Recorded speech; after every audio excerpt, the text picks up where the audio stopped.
You're listening to the Corbett Report.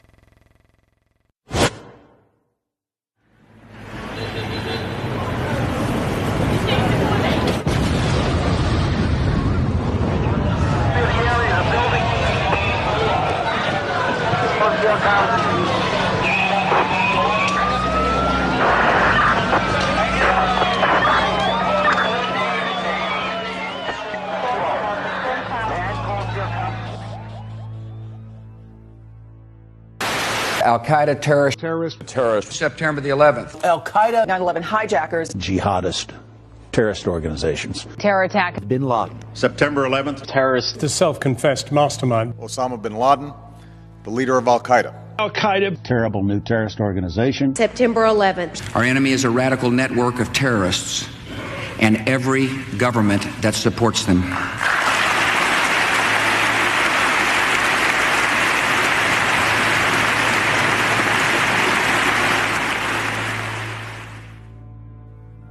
Forget for one moment everything you've been told about September 11th, 2001. Instead, let's ask ourselves one question. What was 9/11? A terrorist atrocity? An attack on America? The first salvo in a new war? A day that changed everything? The question may seem simple, but how we answer it is of vital importance. It determines how we proceed with our investigation of that day. And once you strip away the emotional rhetoric and the fear-inducing imagery, we're left with the simple truth. 9/11 was a crime. And as with any crime, there is one overriding imperative that detectives must follow to identify the perpetrators. Follow the money. This is an investigation of the 9/11 money trail.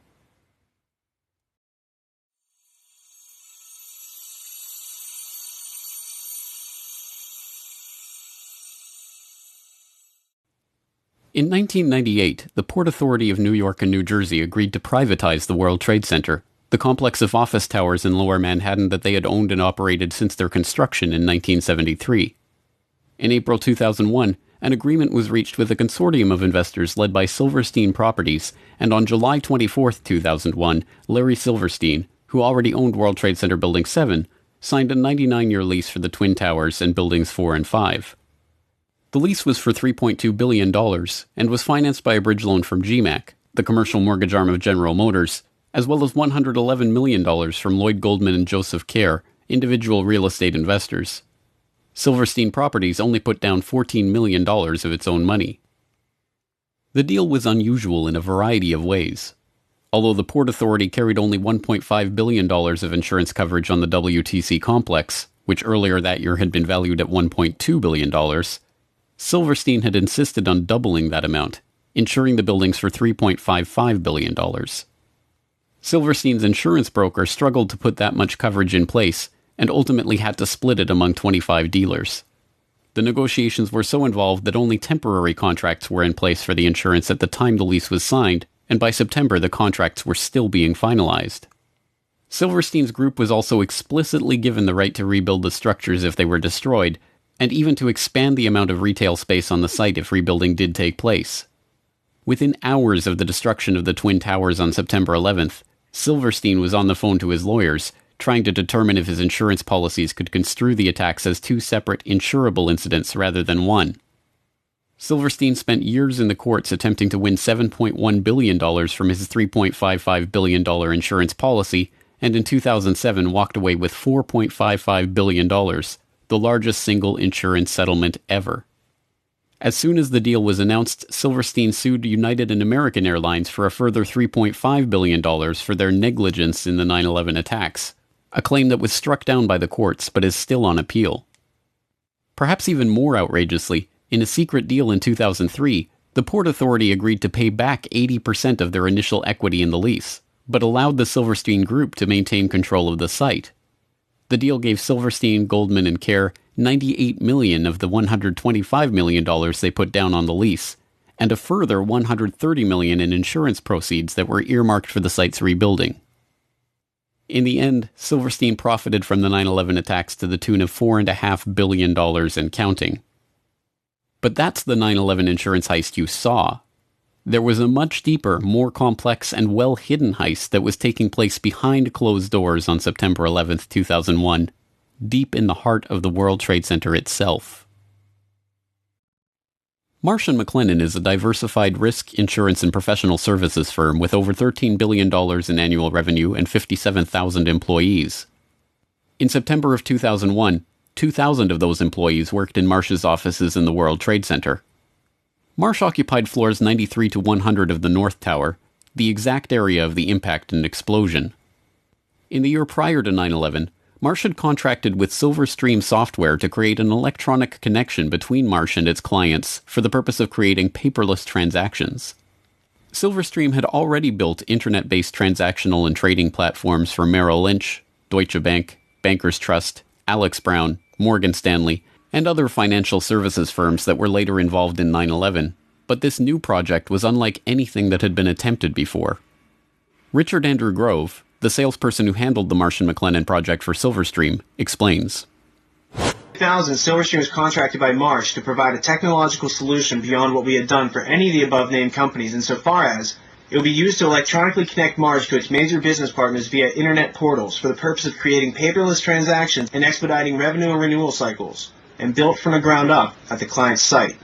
Silverstream provided a specific type of connectivity that was used to link AIG and Marsh & McLennan, the first two commercial companies on the planet to employ this specific type of transaction. And in fact, Marsh was presented with something called the Accord Award, ACORD, in the summer of 2001 for being the first commercial corporation to do so. And what you should take away from that is this. It means that no other companies were doing this type of transaction, so the question in your mind should be, what then were Marsh and AIG doing, and why did they need to leverage technologies that no other commercial entity on the face of the earth needed to conduct business? The contract, Silverstream then stationed approximately 30 to 40 developers at Marsh, and this team was led by 2 to 3 managers with whom I liaised to ensure delivery of the solution that was promised. The development team worked regularly into the night, if not all night, and sometimes worked 7 days a week in order to adhere to Marsh's indicated pre-September 11th deadline. Now, while I was But it was not long before severe irregularities in the billing of the account for this project led Richard Grove into the heart of a deeper mystery about the software and about the work that he was engaged in. There's fiscal anomalies with respect to the Marsh.com project when I was in a meeting on the 98th floor in October of 2000 with a gentleman named Gary Lasko. Gary was Marsh's North American Chief Information Officer, and that particular afternoon a colleague and I helped him identify about $10 million in suspicious purchase orders after I had recognized that certain vendors were deceiving Marsh and specifically appeared to be selling Marsh large quantities of hardware that were not necessary, as this was later confirmed by Gary. In the spring of 2000, I brought my concerns up to executives inside of Silverstream and I was urged to keep quiet and mind my own business. I went to an executive inside of Marsh, and he advised me to do likewise.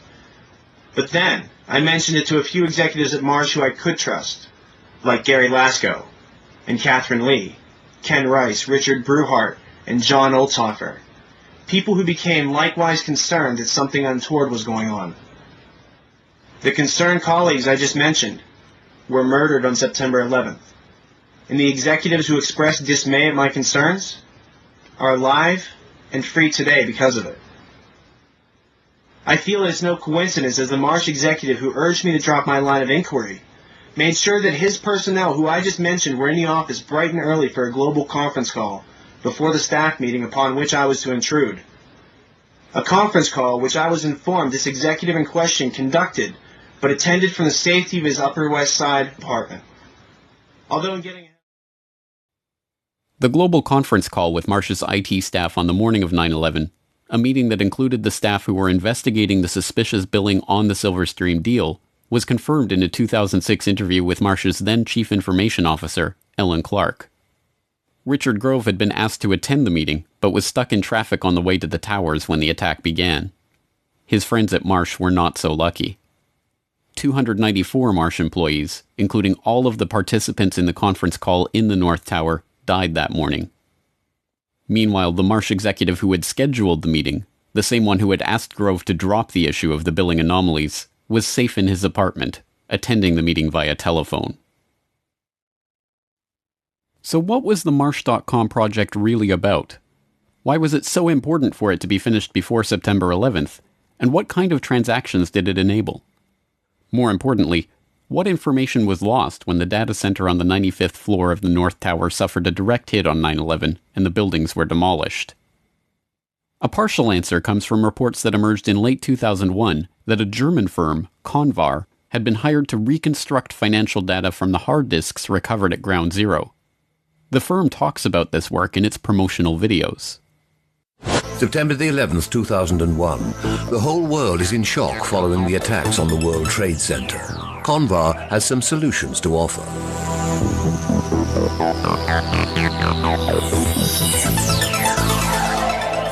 Data stored on countless hard drives retrieved from the collapsed towers was believed to have been lost, but Convar specialists can render irreplaceable information readable again at Europe's only high-security data recovery center.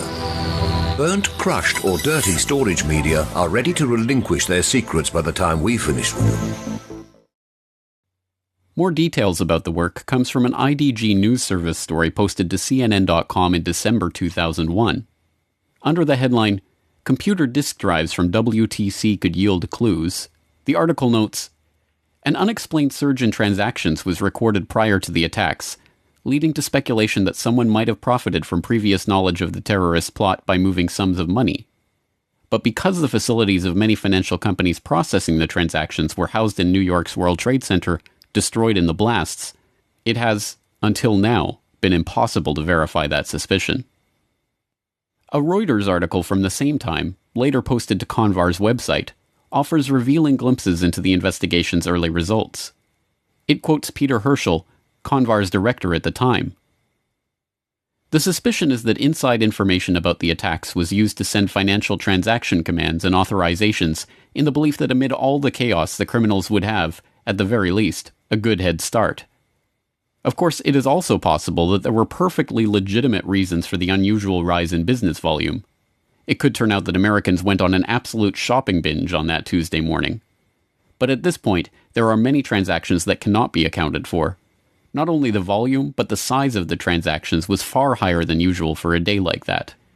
There is a suspicion that these were possibly planned to take advantage of the chaos." It also quotes Richard Wagner, one of the company's data retrieval experts. "There is a suspicion that some people had advanced knowledge of the approximate time of the plane crashes in order to move out amounts exceeding $100 million. They thought that the records of their transactions could not be traced after the mainframes were destroyed." Was the revolutionary electronic trading link between AIG and Marsh being used to funnel money through the World Trade Center at the time of the attack? Were the attack perpetrators hoping that the destruction of Marsh's data center, on the 95th floor at the dead center of the North Tower explosion, would conceal their economic crime? One piece of corroborating evidence for the idea comes from author and researcher Michael Rupert, who reported in 2004 that immediately before the attacks began, computer systems in Deutsche Bank, one of Silverstream's other E-Link clients, had been taken over from an external location that no one in the office could identify. Within, I would guess, I'd have to go back and look at the book, but it was no more than a week after the attacks. I was being contacted by a lot of people from inside official sources who were raising a lot of questions. This one particular person was extremely credible. They absolutely convinced me they had been an employee of Deutsche Bank in the Twin Towers. And they told me very clearly that in the moments right before the attacks and during the attack, there was a 40-minute window between the time the first plane struck the World Trade Center and the second plane, that Deutsche Bank's computers in New York City had been taken over, absolutely co-opted and run. There was a massive data purge, a massive data download, and all kinds of stuff was moving. And what this person said very clearly was that no one in the Deutsche Bank offices in the towers at the time had the ability to prevent what was going on from any of their terminals. Sadly, no answer to the questions raised by these accounts is forthcoming from Convar. After the initial reporting on the investigation, which noted that the company was working with the FBI to recover and analyze the data, Convar now refuses to talk about the information they discovered. Is it true that large amounts of money were transferred illegally out of the World Trade Center on the morning of 9/11, just before the attacks? If you would look on the website, I would say yes. Because that was the information from a previous release. If you would ask me today, I would need to tell you that I could not give you any additional information about that. I'm really sorry. At the time of 9/11, Marsh's chief of risk management was Paul Bremer, the former managing director of Kissinger and Associates, who went on to oversee the U.S. occupation of Iraq. On the morning of 9/11, he was not in his office at Marsh & McLennan, but at NBC's TV studio, where he was delivering the official story of the attack. It's Paul Bremer. I want to make sure I'm getting your name right, because I'm just meeting you just at this moment. You're a terrorism expert. Counterterrorism, I hope. And can talk to us a little bit about who could. I mean, there are a limited number of groups who could be responsible for something of this magnitude. Yes, this is a very well planned, very well coordinated attack, which suggests it's very well organized centrally, and there are only 3 or 4 candidates in the world, really, who could have conducted this attack. Bin Laden comes to mind right away, Mr. Bremer. Indeed, he certainly does. Bin Laden was involved in the first attack on the World Trade Center, which had as its intention doing exactly what happened here, which was to collapse both towers. He certainly has to be a prime suspect, but there are others in the Middle East, and there are at least 2 states, Iran and Iraq, which should at least remain on the list of potential suspects. What kind of... I don't recall anything like this. Pearl Harbor happened a month before I was born, and I hear my parents talk about that as a seminal event in their lives all the time. I am not aware of anything like this in the United States before. Americans are now, I think it's fair to say, really scared. Should we be? This is a day that will change our lives, isn't it? It is a day that will change our lives. It's a day when the war that the terrorists declared on the United States, and after all, they did declare war on us, has been brought home to the United States in a much more dramatic way than we've seen before. So it will change our lives.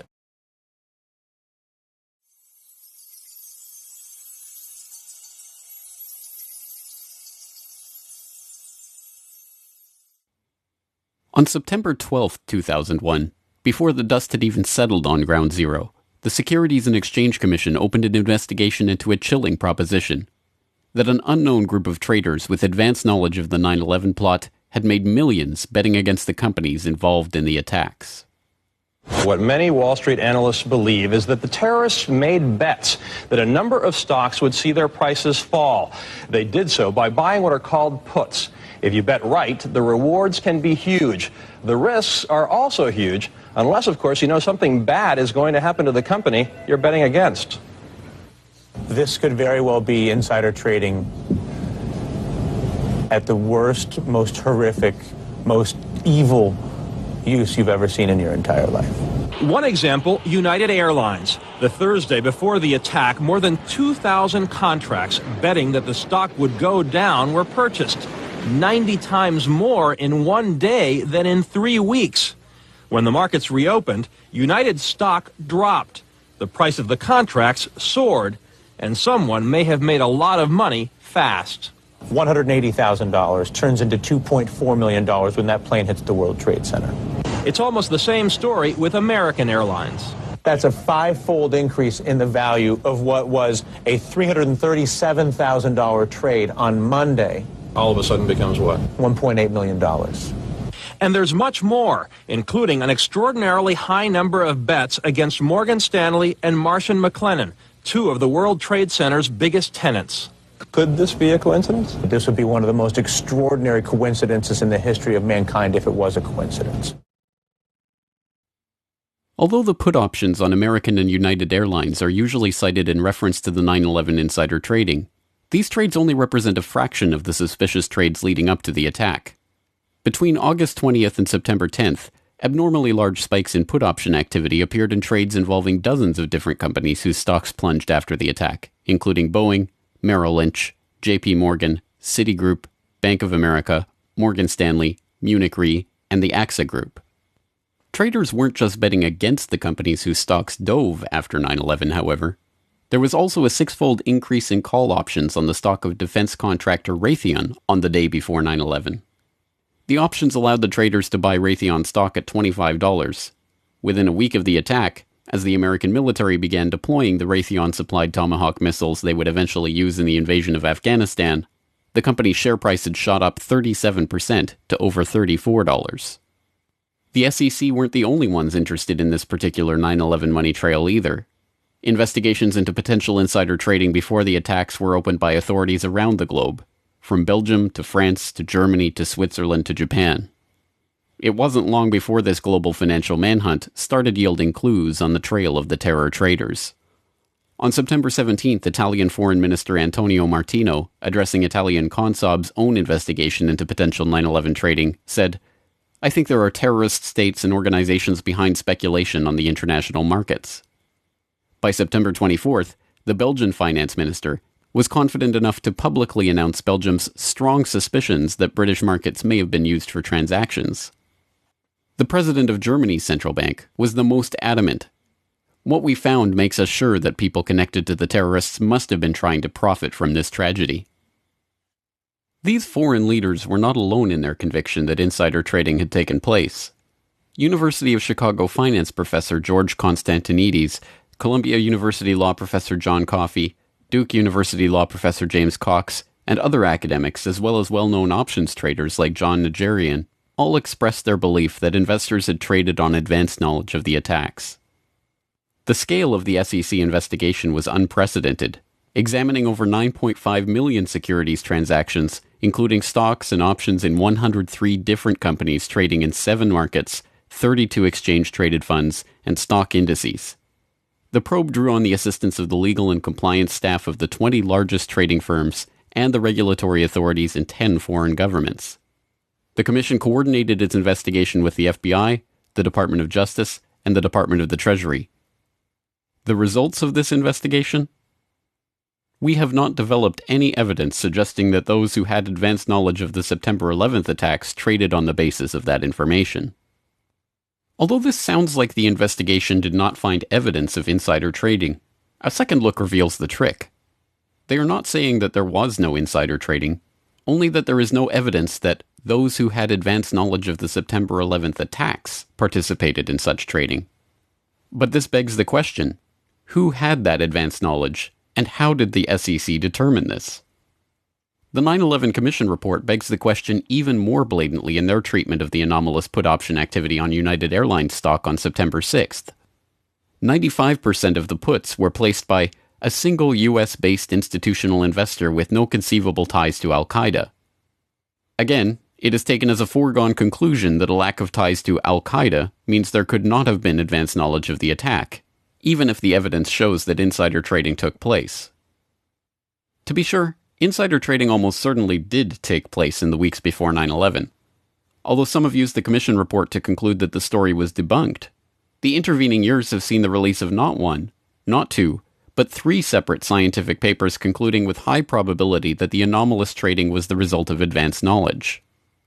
In Unusual Option Market Activity in the Terrorist Attacks of September 11, 2001, University of Chicago professor Alan Podeshman concluded, "Examination of the option trading leading up to September 11th reveals that there was an unusually high level of put buying. This finding is consistent with informed investors having traded options in advance of the attacks." In Detecting Abnormal Trading Activities in Option Markets, researchers at the University of Zurich used econometric methods to confirm unusual put option activity on the stocks of key airlines, banks, and reinsurers in the weeks prior to 9/11. And in Was There Abnormal Trading in the S&P 500 Index Options prior to the September 11th attacks, a team of researchers concluded that abnormal activity in the S&P Index Options market around the time of the attack is consistent with insiders anticipating the 9/11 attacks. The only question, then, is who was profiting from these trades, and why was no one ever indicted for their participation in them? One lead is pursued by researcher and author Kevin Ryan. In Evidence for Informed Trading on the Attacks of September 11th, he examines an FBI briefing document from 2003 that was declassified in 2009. It describes the results of FBI investigations into 2 of the pre-9/11 trades that the Bureau had identified as suspicious, including the purchase of 56,000 shares of Stratesec in the days prior to 9/11. Stratesec provided security systems to airports, including, ironically, Dulles Airport, as well as the World Trade Center and United Airlines, and saw its share price almost double when the markets reopened on September 17, 2001. The trades traced back to a couple whose names are redacted from the memo, but are easily identifiable from the unredacted information. Mr. and Mrs. Wirt D. Walker III, a distant relative of the Bush family and business partner of Marvin Bush, the president's brother.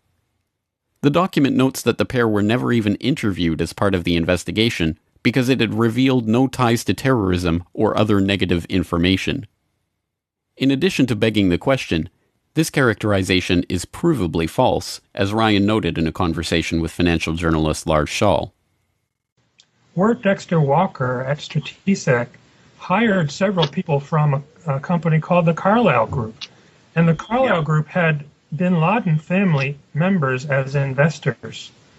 Also, Wirt Walker's fellow director, James Abrahamson, was a close business associate of a man named Mansour Ijaz, a Pakistani businessman. And Mansour Ijaz claimed to be able to contact Osama bin Laden on multiple occasions. So there does seem to be some circumstantial evidence indicating that these people were connected to Al-Qaeda, at least to the point where we should investigate. And isn't it true that also some members of the bin Laden family were actually in Washington at a gathering of the Carlyle Group on 9/11? That's true. The Carlyle Group had a meeting at the Ritz-Carlton Hotel in Washington on September 11th, and present there were former President George H.W. Bush, James Baker, and the brother of Osama bin Laden. I believe his name was Salem. I can't recall his exact name. But they were there, investors from the bin Laden family, meeting with Carlyle Group representatives in Washington on September 11th. Was this why the FBI thought better of questioning Walker over his highly profitable purchase of Strategic shares right before 9/11? The CIA figures prominently in another line of investigation. One suspicious United Airlines put option purchase that was investigated by the FBI involved a 2,500 contract order for puts in the days before 9/11. Instead of processing the purchase through United Airlines Home Exchange, the Chicago Board of Options Exchange, the order was split into 500 contract chunks and run through 5 different options exchanges simultaneously. The unusual order was brokered by Deutsche Bank Alex Brown, a firm that until 1998 was chaired by A.B. Buzzy Krongard, a former consultant to CIA Director James Woolsey, who at the time of 9/11 was himself the executive director of the CIA. So right after the attacks of 9/11, the name Buzzy Krongard surfaced, and it was instant research that revealed that Buzzy Krongard had been allegedly recruited by CIA Director George Tenet to become the executive director at CIA, which is the number 3 position right before the attacks. And Alex Brown was one of the then a subsidiary of Deutsche Bank. Was one of the primary instruments or vehicles that handled all of these criminal trades by people who obviously knew that the attacks were going to take place where, how, and involving specific airlines. Perhaps the most frank admission of insider trading is notable for 3 things. It was recorded on video, it has never been investigated by any agency or law enforcement official, and it was made by former CIA agent and frequent foreign policy commentator Robert Baer, the real-life inspiration for the character portrayed by George Clooney in Syriana. Talking to citizen journalists after a speaking event in Los Angeles in 2008, Baer was recorded on video making a startling assertion about 9/11 insider trading. And then the last thing I would leave you with is National Reconnaissance Office was running a drill. A plane crashed into their building, and you know they're staffed by DOD and CIA. I know the guy that went into his broker in San Diego and said, "Cash me out. It's going down tomorrow." Really? Yeah. That tells us something. What? That tells us something. Well, his brother worked in the White House. This truly remarkable statement bears further scrutiny. If Baer is to be believed, a former CIA agent has first-hand knowledge that a White House insider had foreknowledge of the attacks, And to this day, not only has Baer never revealed the identity of this person, but no one has questioned him about his statement or even attempted to pursue this lead.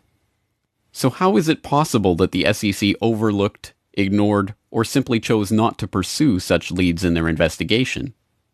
The only possible answer, of course, is that the investigation was deliberately steered away from such persons of interest and any connections that would lead back to foreknowledge by government agencies, federal agents, or their associates in the business world.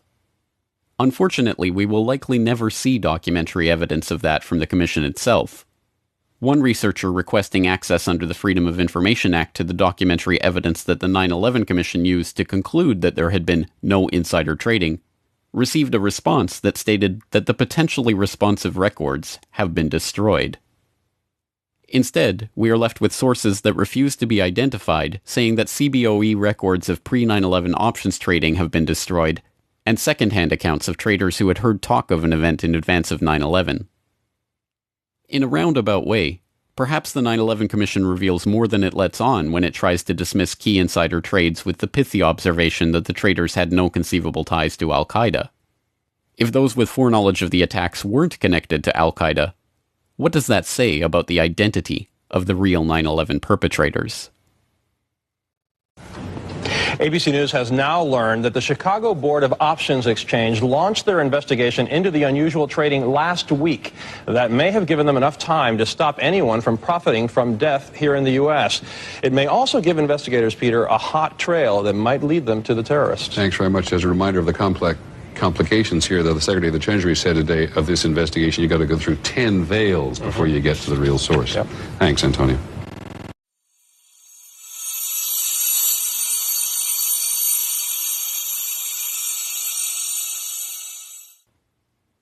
P-Tech was a Quincy, Massachusetts-based company specializing in enterprise architecture software, a type of powerful computer modeling program that allows large-scale organizations to map their systems and employees and to monitor them in real time. The person running this software has a god's-eye view of processes, personnel, and transactions, and even the ability to use this data to foresee problems before they happen and to intervene to stop them from happening. As a senior consultant working on risk management for JP Morgan at the time of 9/11, Indira Singh was looking for exactly this type of software to implement the bank's next-generation risk blueprint. In her search for the ultimate risk management software, P-Tech's name was floated as the best candidate for the task. I had a good life. I did risk at JP Morgan Chase. Just to take a break from all the heavy stuff, what I do was to devise a way to monitor everything going on in a very large company to stop big problems from happening. There's that little cloud there and my very bizarre picture of how I think about this problem. I am a person who was merging two disciplines, risk management and something called enterprise architecture, which is fairly esoteric, but at the end of the day, we seek to prevent large problems from happening anywhere in a large global enterprise. At JP Morgan, I was working on the next generation risk blueprint, which is all about how to prevent these things from happening.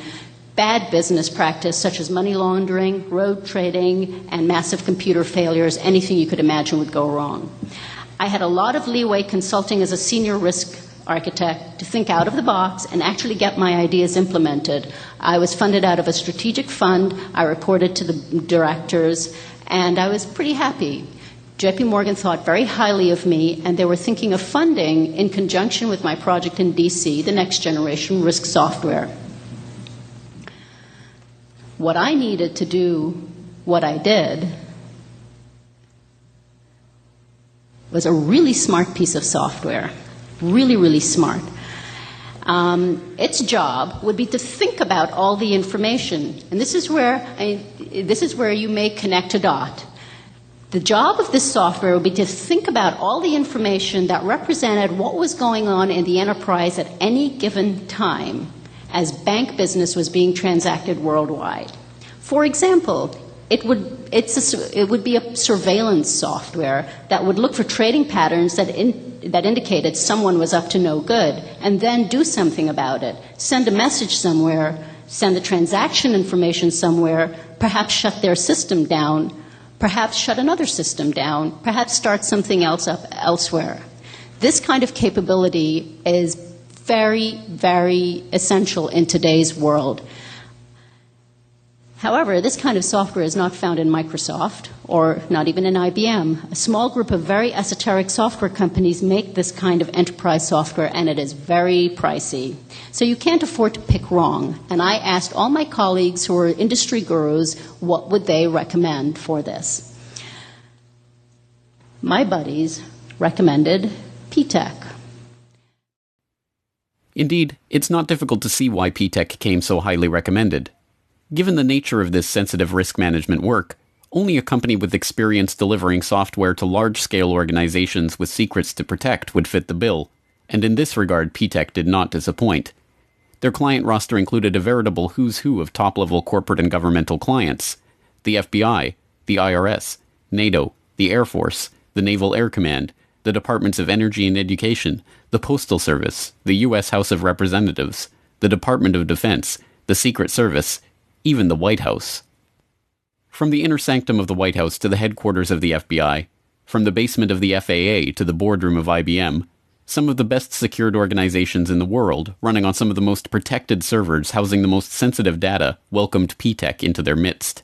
P-Tech was given the keys to the cyber kingdom to build detailed pictures of these organizations, their weaknesses and vulnerabilities, and to show how these problems could be exploited by those of ill intent. But like all such systems, it could be exploited by those of ill intent for their own purposes, too.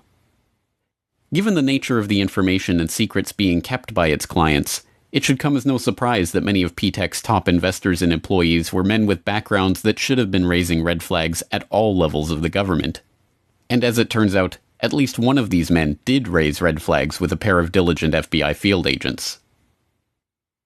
In the late 1990s, Robert Wright and John Vincent, FBI special agents in the Chicago field office, were running an investigation into terrorist financing called vulgar betrayal. From the very start, the investigation was hampered by higher-ups. They were not even given access to the computer equipment needed to carry out their work. Through Wright and Vincent's foresight and perseverance, however, the investigation managed to score some victories, including seizing $1.4 million in terrorist funds. According to Wright, these funds were linked directly to Saudi businessman Yassin Qadi. Yassin al-Qadi is a multimillionaire businessman and philanthropist who, according to Business Associates, liked to boast of his relationship with former Vice President Dick Cheney. But in the late 1990s, he was sanctioned by the UN Security Council for his suspected links to al-Qaeda, and after 9/11 he was put on a terrorist watch list by the US Treasury for his suspected ties to terrorist financing. During the 1990s, as vulgar betrayal was being thwarted from opening a criminal investigation into his activities, the Qadi-backed investment firm Sarmony Limited became an angel investor to a software startup called P-Tech, providing $5 million of the initial $20 million of capital that got P-Tech off the ground. At the time, P-Tech's CEO denied that al-Qadi had any involvement with the company other than his initial investment, but the FBI now maintains he was lying, and that in fact al-Qadi continued investing millions of dollars in the company through various fronts and investment vehicles. Company insiders told FBI officials that they were flown to Saudi Arabia to meet P-Tech's investors in 1999, and that al-Qadi was introduced as one of the owners. It has also been reported that Hussein Ibrahim, P-Tech's chief scientist, was al-Qadi's representative at P-Tech, and al-Qadi's lawyers have admitted that al-Qadi's representatives may have continued to sit on P-Tech's board even after 9/11. Ibrahim himself was a former president of BMI, a New Jersey-based real estate investment firm that was also one of the initial investors in P-Tech and provided financing for P-Tech's founding loan. P-Tech leased office space and computer equipment from BMI, and BMI shared office space in New Jersey with Qadi International, owned and operated by none other than Yassin al-Qadi. In 2003, counterterrorism czar Richard Clarke said, BMI held itself out publicly as a financial services provider for Muslims in the United States. Its investor list suggests the possibility this facade was just a cover to conceal terrorist support. Suhail Lahir was P-Tech's chief architect. When he wasn't writing the software that would provide P-Tech with detailed operational blueprints of the most sensitive agencies in the US government, he was writing articles in praise of Islamic holy war. He was also fond of quoting Abdullah Azzam, Osama bin Laden's mentor and the head of Maktab al-Khidmat, which was the precursor to al-Qaeda. That such an unlikely cast of characters were given access to some of the most sensitive agencies in the US federal government is startling enough. That they were operating software that allowed them to map, analyze, and access every process and operation within these agencies for the purpose of finding systemic weak points is equally startling. Most disturbing of all, though, is the connection between P-TECH and the very agencies that so remarkably failed in their duty to protect the American public on September 11th, 2001. Could you describe the relationship of P-TECH with the FAA? Now, P-TECH worked with the FAA for several years, didn't they? They worked the FAA. It was a joint project between P-TECH and MITRE, and they were looking at, it's interesting, they were looking at basically holes in the FAA's interoperability with responding with other agencies, law enforcement, in the case of an emergency such as a hijacking.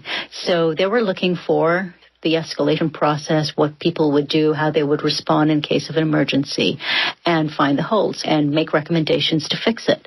Now, if anyone was in a position to understand where the holes were, P-TECH was, and that's exactly the point. And if anybody was in a position to write software to take advantage of those holes, it would have been P-TECH. Now, was there a reference to P-TECH having operated in the basement out of the FAA? Yes. Now, typically, because the scope of such projects are so overarching and wide-ranging, when you are doing an enterprise architecture project, you pretty much have access to how anything in the organization is being done, where it's being done, on what systems, what the information is, and you pretty much have carte blanche. If it's a major project that spans several years, the team that comes in has literally access to almost anything that they want because you're operating on a blueprint level, on a massive scale. So, yes, they were everywhere, and I was told that they were in places that required clearances. I was told that they had log-on access to FAA flight control computers. I was told that they had passwords to many computers that you may not on the surface think has anything to do with finding out holes in the system. But let's say you've said, okay, you isolated a part of a process of notification process that was mediated by a computer and you wanted to investigate it further, then you would typically get log-on access to that computer. And from that, back upstream or downstream. So who knows? You know, from my own experience, I could have access to almost anything I wanted to in JP Morgan Chase. And didn't, for the reason if anything went wrong, I didn't want to have the access. But if you were up to no good as an enterprise architect with such a mandate, you typically could have anything you wanted.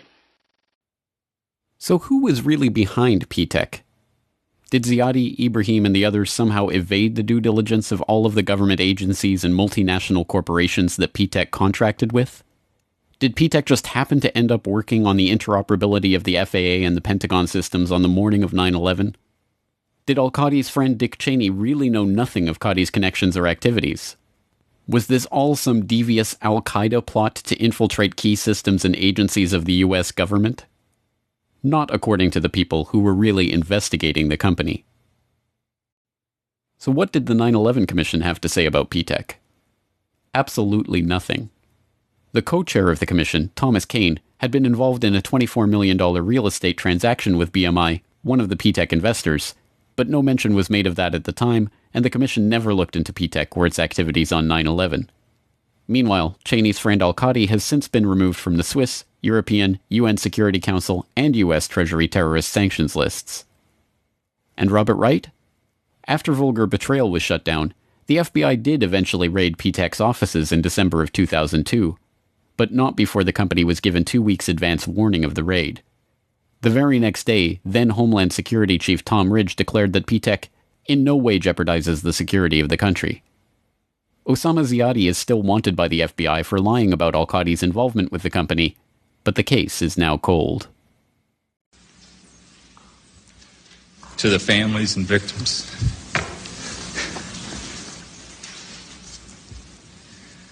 of September 11th, on behalf of John Vincent, Barry Carmody, and myself, we're sorry.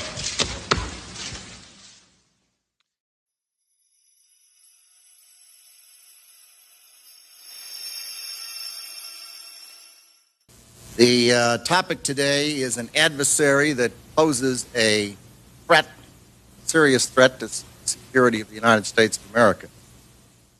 This adversary is one of the world's last bastions of central planning. It governs by dictating 5-year plans.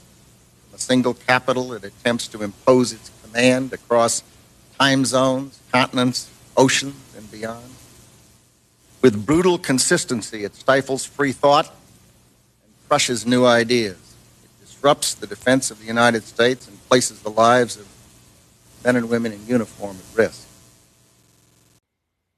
On September 10th, 2001, Defense Secretary Donald Rumsfeld declared a new war. Not a war on a shadowy terrorist organization in Afghanistan, or even a war on terror itself, but a war on the Pentagon. The adversary is closer to home. It's the Pentagon bureaucracy. Perhaps it is no surprise that Rumsfeld felt compelled to declare a war on the Pentagon's bureaucracy. The issue of the Pentagon's $2.3 trillion accounting nightmare had been dogging him since his confirmation hearings in January of 2001. Although Rumsfeld was interested in pushing forward a modernization of the military that was projected to cost an additional $50 billion in funding, that agenda was politically impossible in the face of the Department of Defense's monumental budget problem. How can we seriously consider a $50 billion increase in the defense budget when DOD's own auditors say the department cannot account for $2.3 trillion in transactions in 1 year alone? Now, my question to you is, Mr. Secretary, what do you plan to do about this? Decline the nomination.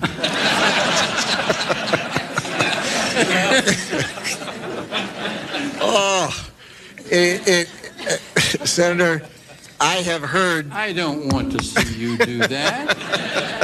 We'll stand adjourned in that case. Senator, I have heard some of that and read some of that, that the department is not capable of auditing its books. It is... I was going to say terrifying. Terrifying only begins to describe the problem.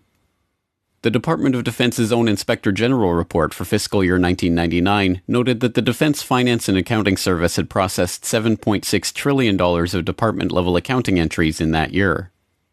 Of that amount, only $3.5 trillion could be properly accounted for. $2.3 trillion in transactions were fudged to make entries balance, run through without proper documentation, or made up entirely.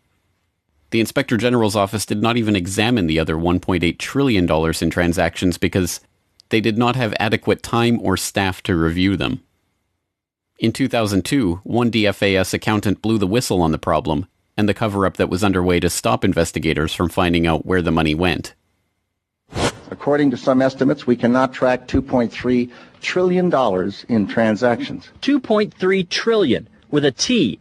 That's $8,000 for every man, woman, and child in America. To understand how the Pentagon can lose track of trillions, consider the case of one military accountant who tried to find out what happened to a mere $300 million. We know it's gone, but we don't know what they spent it on. Jim Minery, a former Marine turned whistleblower, is risking his job by speaking out for the first time about the millions he noticed were missing from one defense agency's balance sheets.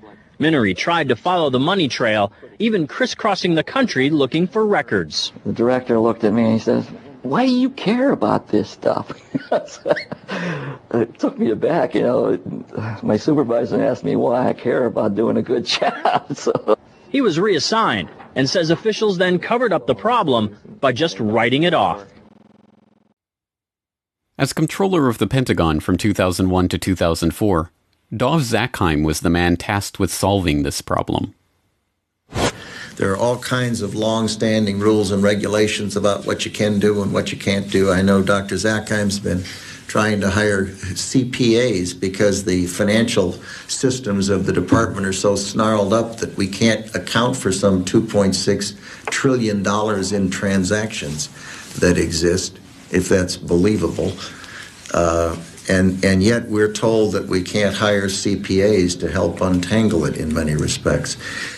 Mr. Secretary, the first time and the last time that Dov Zakheim and I broke bread together, he told me you'd have a handle on that $2.6 trillion by now, but we'll discuss that a little. We've got a handle, it's just a little hot. From 1987 to 2001, Zakheim headed SPC International, a subsidiary of System Planning Corporation, a defense contractor providing air warfare, cybersecurity, and advanced military electronics to the Department of Defense and DARPA. SPC's Radar Physics Laboratory developed a remote control system for airborne vehicles that they were marketing to the Pentagon prior to 9/11.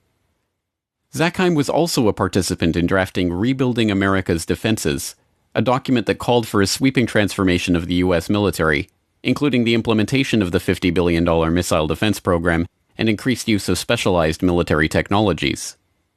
The paper even noted how advanced forms of biological warfare that can target specific genotypes may transform biological warfare from the realm of terror to a politically useful tool.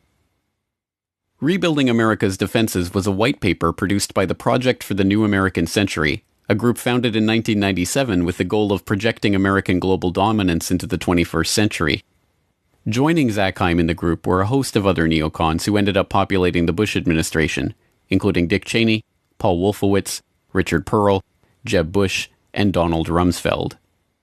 In their September 2000 document, the group lamented that their plan for transforming the military was not likely unless a defining event took place, one that would galvanize public opinion.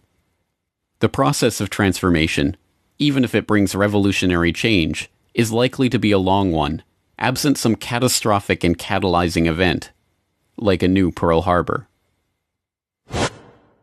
We know that the thing that tends to register on people is fear, and we know that tends to happen after there's a Pearl Harbor, tends to happen after there's a crisis. And that's too late for us. We've got to be smarter than that. We've got to be wiser than that. We have to be more forward-looking. There's a wonderful book on Pearl Harbor by Roberta Wohlstetter and a foreword by Dr. Schelling that talks about this problem of seeing things happen and not integrating them in your mind and saying, yes, we need to be doing something about that now. That I reread periodically because it's so important. And on 9/11/2001, America received its new Pearl Harbor. The attack on the Pentagon struck Wedge 1 on the west side of the building. An office of the U.S. Army called Resource Services Washington had just moved back into Wedge 1 after renovations had taken place there. The office was staffed with 45 accountants, bookkeepers, and budget analysts. 34 of them were killed in the attack. A 2002 follow-up report from the DoD Inspector General on the missing trillions noted that a further $1.1 trillion in made-up accounting entries were processed by the Pentagon in fiscal year 2000, but they did not even attempt to quantify the missing funds for 2001.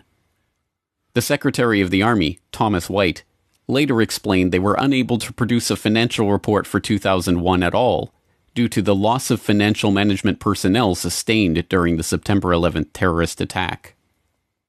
Before becoming Secretary of the Army, Thomas White was a senior executive at Enron. Enron was one of the largest energy companies in the world, posting a $111 billion profit in 2000, before being exposed as an elaborate corporate accounting fraud in 2001. The SEC, which investigated the Enron scandal, occupied the 11th to 13th floors in World Trade Center Building 7, and their offices were destroyed on 9/11, destroying 3,000 to 4,000 documents on active investigations in the process. Perhaps unsurprisingly, Rumsfeld's war on the Pentagon's bureaucracy did not yield the results he promised. By 2013, the unaccountable money in the Pentagon's coffers had reached $8.5 trillion.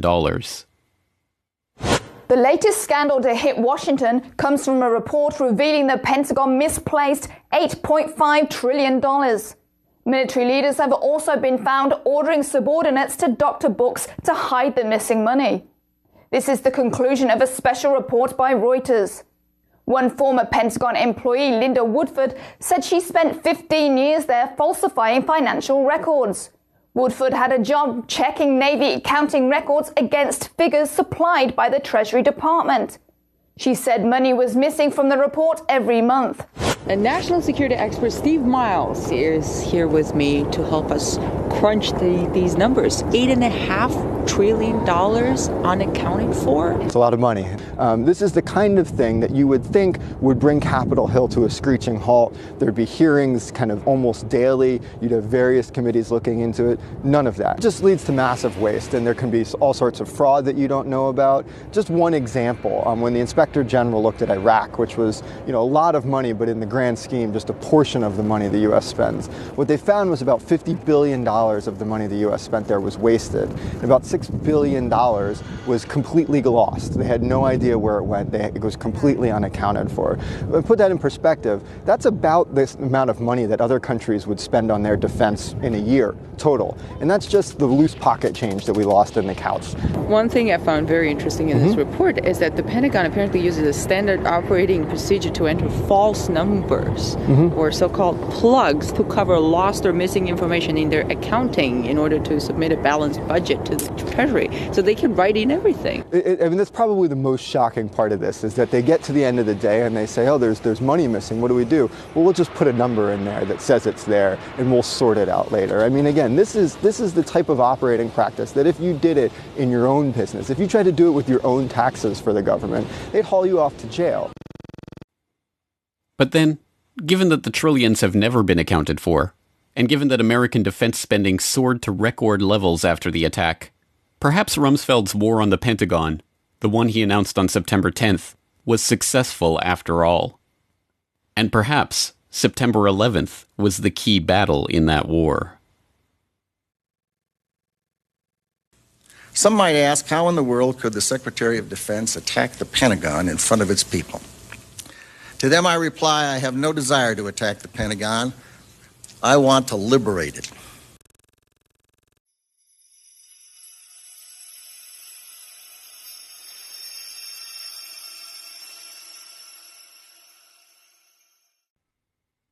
Insurance scams and insider trading, electronic fraud and vulgar betrayal, missing money and evidence destroyed. There are at least 8.5 trillion reasons to investigate the money trail of 9/11. Curious, then, that the U.S. government's final word on the attacks, the 9/11 Commission report, concluded that the money trail was not worthy of investigation at all. In Chapter 5 of the report, the Commission noted, "To date, the U.S. government has not been able to determine the origin of the money used for the 9/11 attacks. Ultimately, the question is of little practical significance." 9/11 was a crime, and as every detective knows, the first rule of criminal investigation is to follow the money. So why did the 9/11 Commission specifically reject this rule? The answers to 9/11 are not going to come from the suspects of the crime. Instead, it's up to investigators to continue to unearth the true evidence on the 9/11 money trail. Follow the money.